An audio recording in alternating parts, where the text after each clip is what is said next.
안녕하십니까.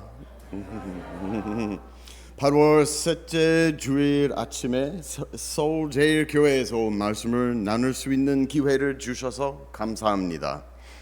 소개에서 들으신 것처럼 저는 현재 미국 장로교회 동아시아 지역 에큐메니컬 협력 담당자로 섬기고 있습니다. 이 사역은 올해 3월부터 시작되었고 그 이전에는 거의 11년 동안 한국 기독교 교회 협의회에서 일했습니다. 그 일을 통해 한반도 에큐메니컬 포럼 EFK에서 코디네이터로 일을 했었습니다. 오늘은 그 사역을 통해 제가 배운 것들 중 일부를 여러분과 나누고자 합니다. 먼저 해방이라는 의미에 대해 생각해보고 싶습니다. 우리가 해방된다고 말할 때 우리는 무엇을 의미하는 걸까요? 종종 해방에 대한 논의는 사람들이 무엇으로부터 해방되는지를 중심으로 이루어집니다. 죄로부터의 해방, 죽음으로부터의 해방, 노예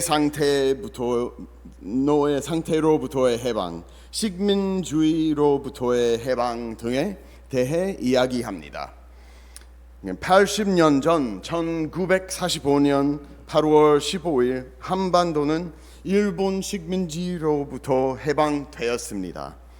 아이러니하게도 1900년대 초일본은 또한 한국을 중국의 지배로부터 해방시킨다고 선언했습니다. 저는 지지난주에 일본을 방문해서 제가 일하는 미국 장로교와 협력하는 교회 파트너들을 만나고 돌아왔습니다.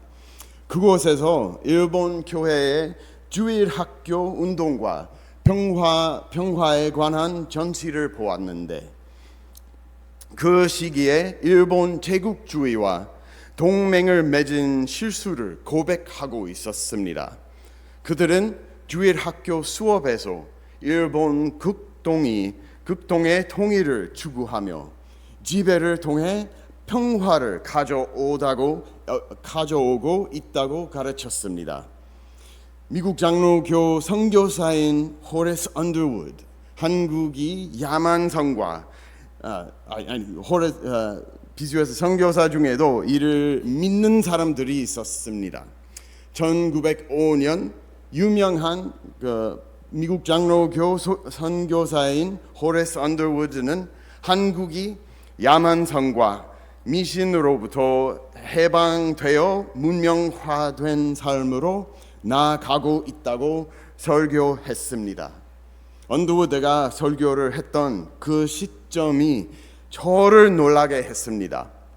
1905년에 설교되었다는 것은 언더우드 선교사가 일본이 한국을 보호국으로 선언하고 병합하려는 움직임을 한국의 해방으로 믿었다는 뜻이기 때문입니다.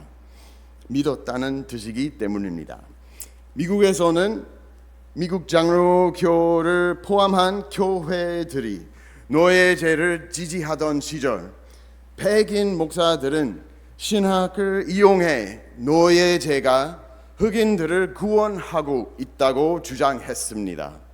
왜냐하면 그들에게 문명화된 삶을 가르치고 있다고 믿었기 때문입니다. 그러나 흑인 노예들이 스스로 성경을 읽으면서 하나님이 모세를 만나 불타는 떨기나무를 통해 말씀하시는 장면을 직접 했을 때 그들은 하나님의 백성을 억압과 노예로부터 자유롭게 하기를 원하신다는 메시지를 접하게 되었습니다. 흑인 노예들은 이곳이 백인 기독교인들의 억압으로부터 해방되기를 원하신다는 뜻으로 해석했습니다. 그러나 미국의 백인 기독교인들은 노예제가 아니더라도 흑인들이 문명화되기 위해서는 분리 정책과 그 segregation, 그 시민권을 제한하는 법이 필요하다고 주장했습니다. 이러한 흑인들의 시민권 투쟁은 흑인 해방 신학이 탄생된 계기가 되었습니다. 하지만 안타깝게도 백인 기독교의 복음은 언더우드와 같은 선교사들을 통해 한국에 전해졌습니다. 그들은 한국인들에게 일본 권위에 순종해야 한다고 가르쳤습니다. 이것은 나사렛 예수가 전한 복음, 즉 하나님의 통치가 시조의 통치와 대조된다고 기도했던 그 예수의 복음이 아니었습니다. 그것은 백인 예수의 복음이었습니다. 그는 당신을 한 억압으로부터 해방시킨다고 주장했지만 곧 다른 억압에 묶어버렸습니다. 이 복음에서의 해방은 새로운 황제, 즉 미국에 대한 복종을 통해 주어졌습니다. 미국이 마치 하나님의 대리자인 기독교 문명을 구현하는 존재인 양 여겨졌습니다.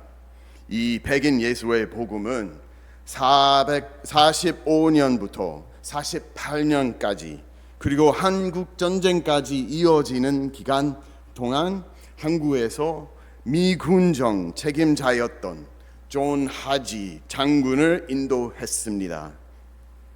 그 시기 한국인들이 진정한 민주주의를 희망했지만 미국의 지도와 동맹에 의존하는 체제로 억눌렸습니다.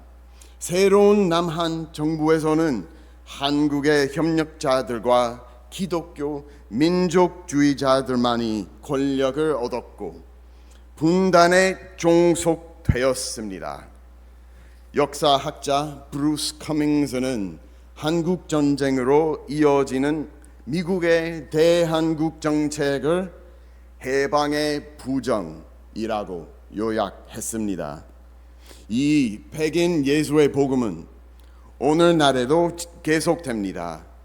윤석열 같은 사람들이 평화를 위해 일하는 사람들은 반국가 세력이라고 주장할 때 이 복음은 계속됩니다.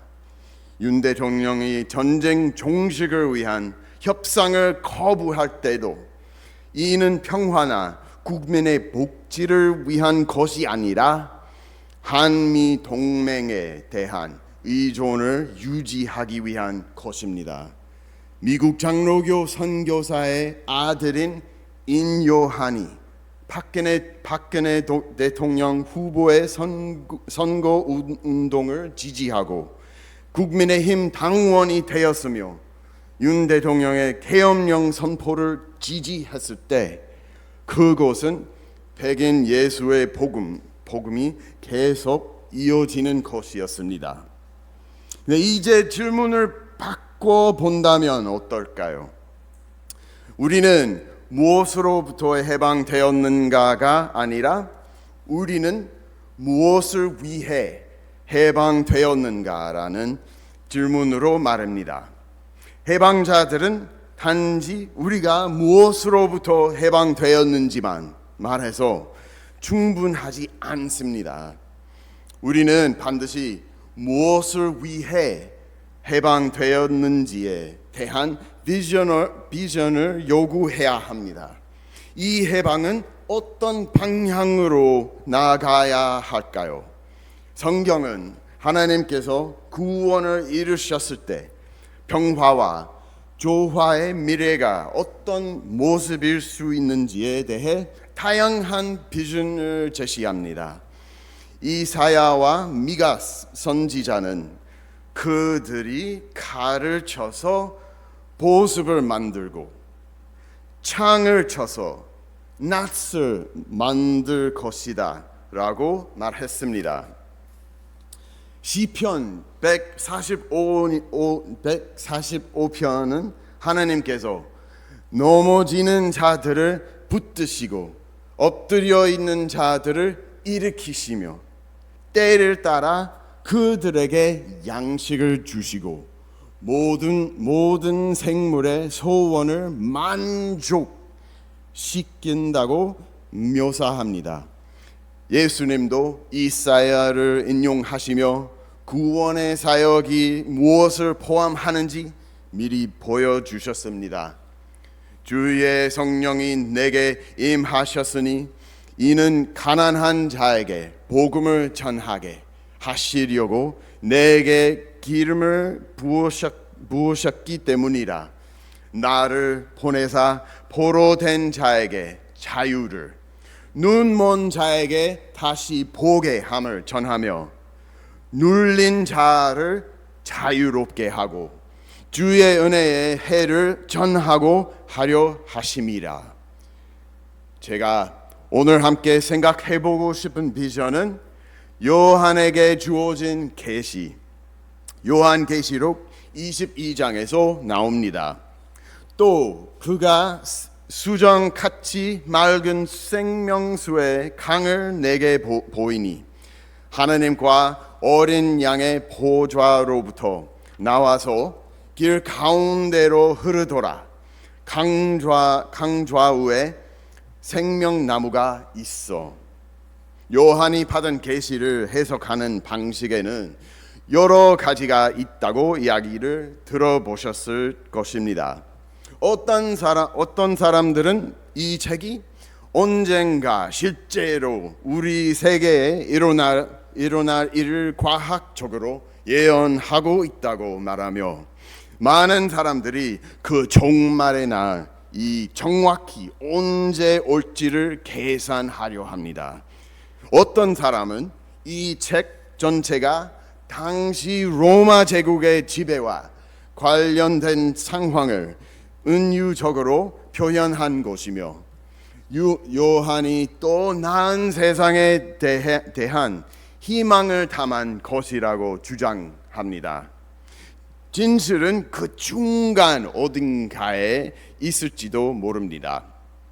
오늘 우리는 이것이 하나님께서 우리를 위해 바라시는 미래의 중요한 측면들을 보여주는 하나님의 그림이라고 생각해 봅시다.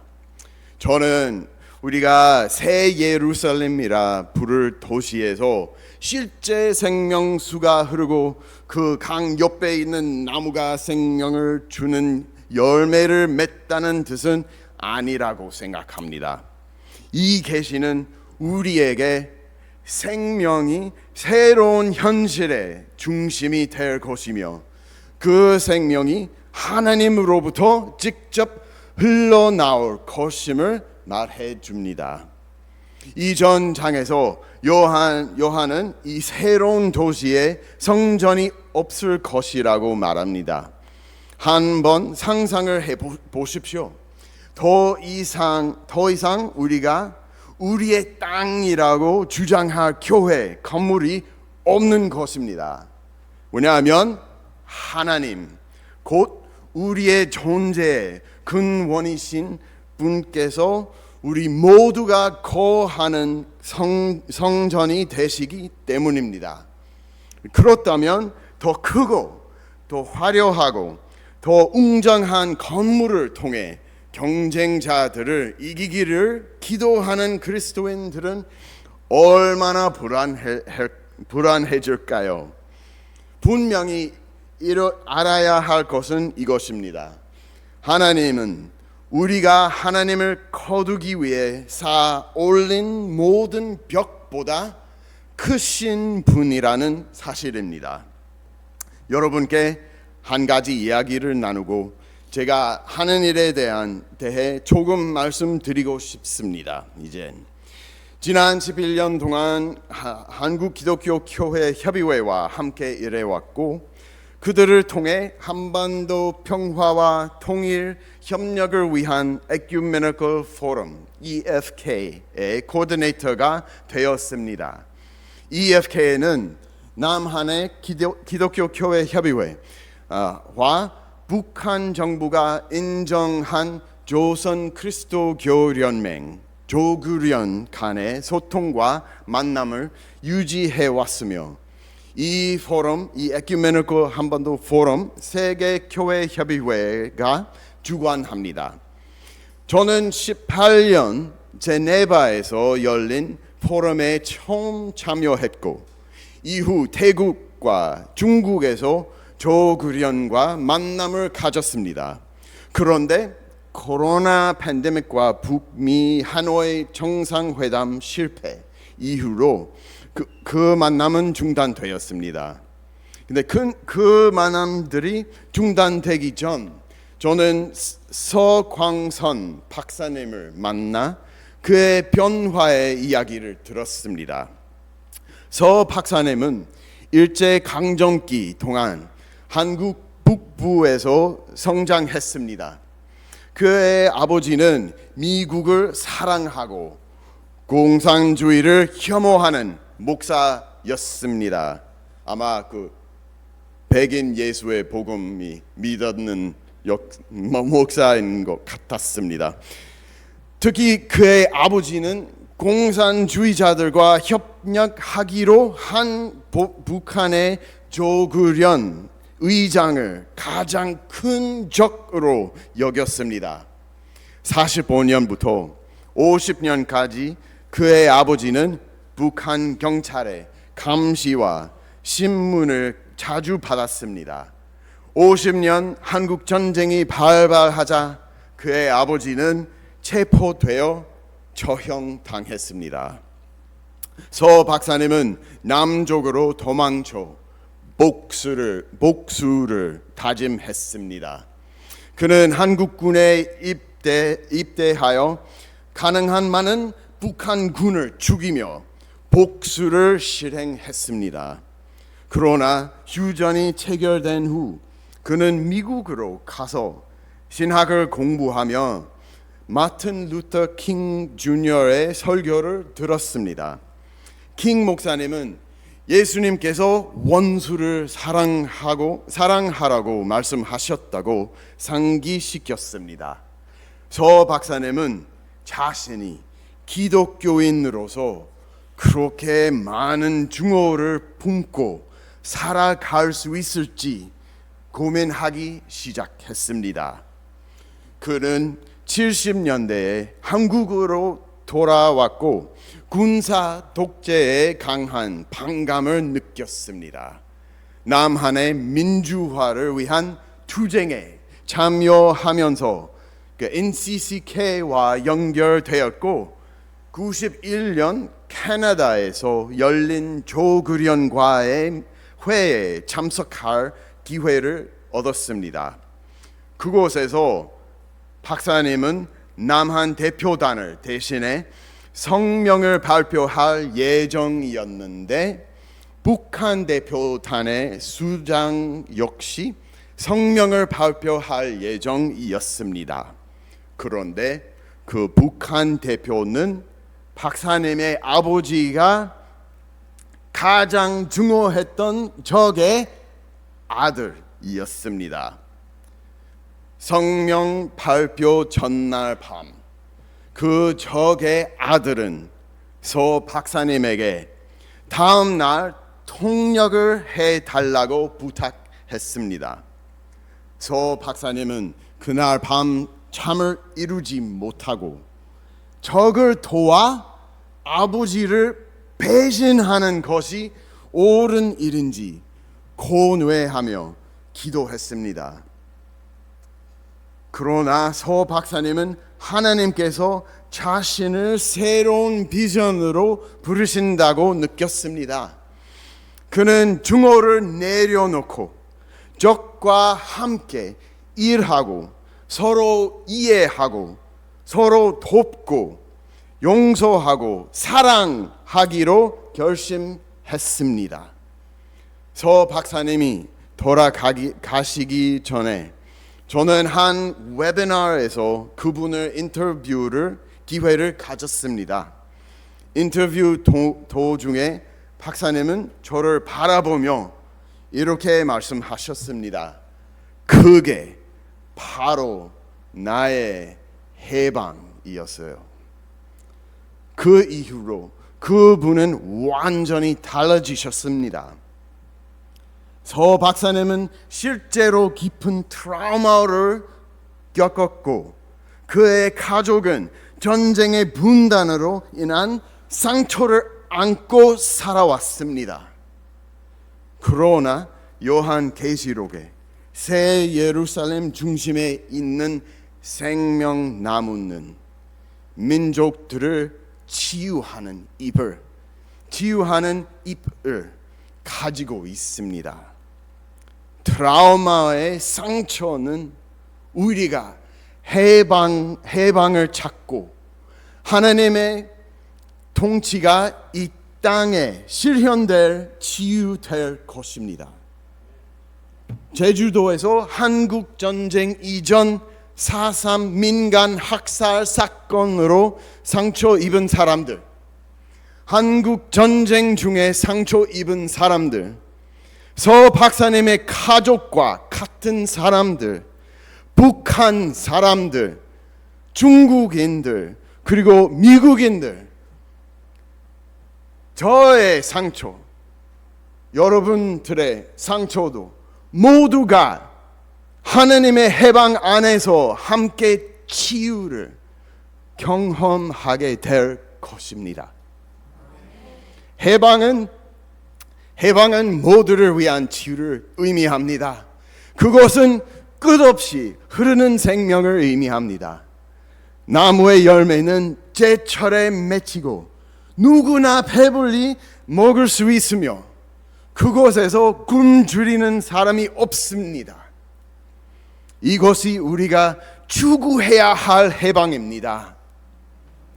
저는 미국을 대신하여 오늘날까지 한국의 해방을 부정한 것에 대해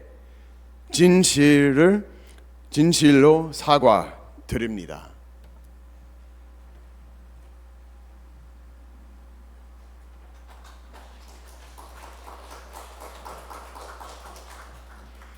그러나 저는 또한 한국과 미국 모두의 해방을 위해 모든 상처가 치유되고 모든 폐가 채워지는 세상을 위해 제가 할 수 있는 일을 하겠다고 약속드립니다.